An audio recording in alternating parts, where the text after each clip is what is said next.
আসসালামু আলাইকুম। আপনারা সবাই কেমন আছেন? তো আজকে ৩ দিন যাবৎ প্রচুর পরিমাণে বৃষ্টি হচ্ছে। তো ১ম দিনই স্কুলে পরীক্ষা ছিল মুসা ইব্রাহিমদের। তো আজকে ২ দিন যাবৎ স্কুল বন্ধ বৃষ্টির কারণে। তো দ্বিতীয় দিন এতটাই বৃষ্টি হয়েছে, প্রচুর পরিমাণে বিদ্যুৎ চমকিয়েছে। এ কারণে আর স্কুলে আসতে পারিনি।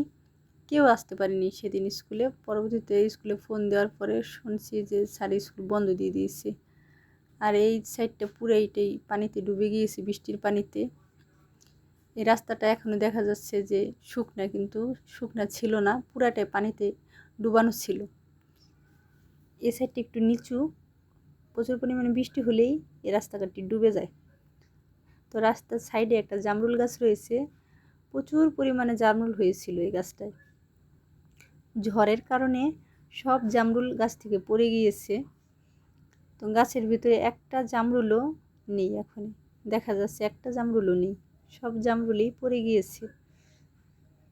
পরে প্রত্যেকটা জামরুলি নষ্ট হয়েছে। আর এখানে খাওয়ার কোনো লোক নেই এরকম।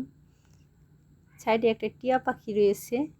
তো এখানে আরও টিয়া পাখি রয়েছে অনেকেই, কিন্তু এই টিয়া পাখিটা এখানে বসে আছে।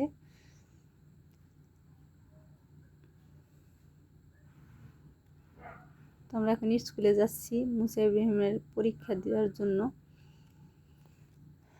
এদিকে মুসা ইব্রাহিমের পরীক্ষা শুরু হয়ে গিয়েছে। তো আমি এই সাইডটা একটু ঘুরে দেখছি। তো বৃষ্টির কারণে এই মাঠ ঘাট পুরাটাই ডুবে গিয়েছে। তো এখনো পর্যন্ত মাঠের ভিতরে পানি আছে কিছু কিছু জায়গায়। তো এখানে প্রচুর পরিমাণে বৃষ্টি হলেই এই সাইডটা ডুবে যায়, কারণ এই জায়গাটা একটু নিচু। তো এখানে রয়েছে আম গাছ। এই আম গাছটা এতটা পরিমাণে আম হয়েছিল, তো ঝড়ের কারণে অনেক আমই পড়ে গিয়েছে। তো এখনো পর্যন্ত গাছে বেশ কিছু আম রয়েছে।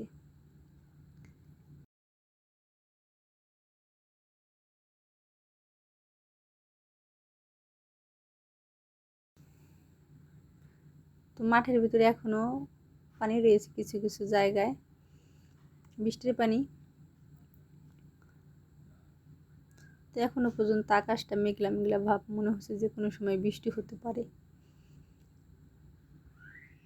সাইডেই রয়েছে একটা সুইমিং পুল মাঠটার পাশে। তো এই সুইমিং পুলটায় মাছ চাষ করা হয়। তো বৃষ্টির পানির কারণে এই সুইমিং পুল থেকে অনেক মাছ নাকি বের হয়ে গিয়েছে। এখানে লোকের আছে, তারা বলল যে সাইড দিয়ে অনেক মাছ বের হয়েছে, কারণ এই সুইমিং পুলটা পুরাই ডুবে গিয়েছে। মাঠ, সুইমিং পুল এই সাইডটা পুরাই ডুবে গিয়েছে, যত মাছ ছিল সব বের হয়ে গিয়েছে। তো এখনো পর্যন্ত দেখা যাচ্ছে বেশ কিছু মাছ রয়েছে, মনে হচ্ছে দেখা যাচ্ছে যে ভেসে বেড়াচ্ছে মাছ। হয়তো আপনারা সম্ভবত দেখতে পাচ্ছেন না, দেখা যাচ্ছে না ক্যামেরায়। এই সুইমিং পুলটা ওই সাইডটা দিয়ে অনেকটাই বড়, কিন্তু ওই সাইডে আমি যাব না। ওই সাইড এখনো পর্যন্ত কাদা কাদা রয়েছে। তা অন্য আরেক দিন সুইমিং পুলের পুরো ভিডিওটা আমি দিব।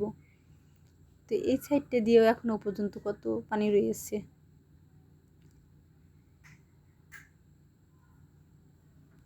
তো সব মিলিয়ে আজকে ভালোই লাগছে পরিবেশটা। তো আমি যতটুকু পারছি আপনাদের সাথে শেয়ার করছি। তোমার ভিডিওটা যদি ভালো লাগে তাহলে একটা লাইক, সাবস্ক্রাইব, শেয়ার করে আমার পাশেই থাকবেন। আর অবশ্যই কমেন্টে আপনাদের মতামতটা আমাকে জানাবেন। তো এখানে বেশ আনন্দ করছে আমার ছোট্ট বাবুটা।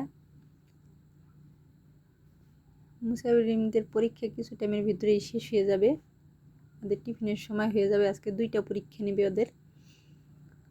তো ছোটো বাবুকে বলছি চলো চলে যাই। তো এখনও বলছে আর কিছু টাইম থাকবে নাকি এখানে।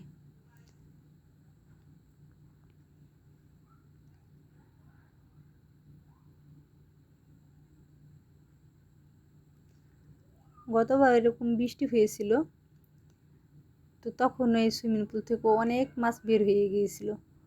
গতবার এর থেকেও বেশি পানি হয়েছিল। তখন প্রায় 1 সপ্তাহ পর্যন্ত স্কুল বন্ধ ছিল।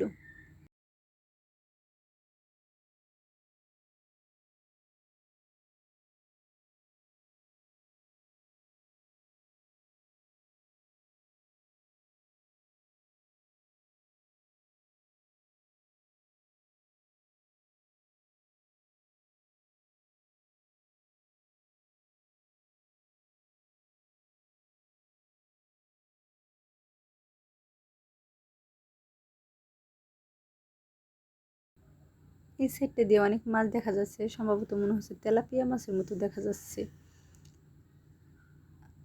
ঝাঁকে চলছে মাছগুলি, অনেকগুলি মাছই। তো এখন আমি চলে যাব মুসা ইব্রাহিমের কাছে।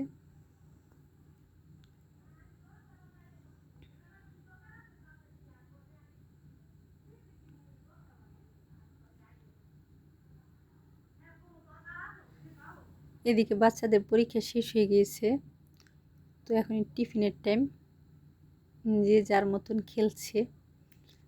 তো আজকের বাচ্চারা মাঠে খেলছে না, কারণ মাঠটা কাদায় তলানো মনে হচ্ছে, বৃষ্টির পানিতে কাদা হয়ে গেছে। তো আর এই সাইডটাই খেলার জন্য আসছে, তো যে যার মতন খেলাধুলা করছে। তো ওইদিকে কিছু বাচ্চা রয়েছে, ওই দিকটায় সবুজ রঙের একটা জামরুল গাছ রয়েছে। তো বাচ্চারা ওখান থেকে জামরুল এনে আমাকে বলছে, আন্টি দেখো এই জামরুলটি আমি পেয়েছি।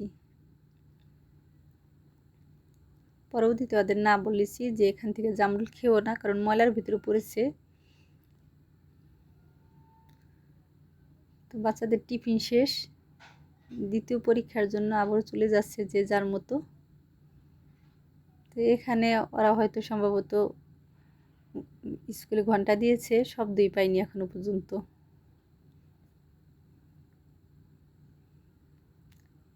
তো এই গাছটাও প্রচুর পরিমাণে জামরুল হয়েছিল। তো এই জামরুলটা সবুজ রঙের ছিল। তো এখানেও জামরুল পড়ে গিয়েছে, এখনো পর্যন্ত এই জায়গাটা জামরুল রয়েছে অনেকটা পরিমাণে। এই সাইডে একটা বাগানের মতো কাঁঠাল গাছের বাগান। তো এই বাগানটার ভিতরে অনেক পরিমাণে পানি এখনো পর্যন্ত জমা রয়েছে। তো আমরা এখন চলে যাচ্ছি, পরীক্ষা শেষ। তো ভালো থাকবেন, সুস্থ থাকবেন, আল্লাহ হাফেজ।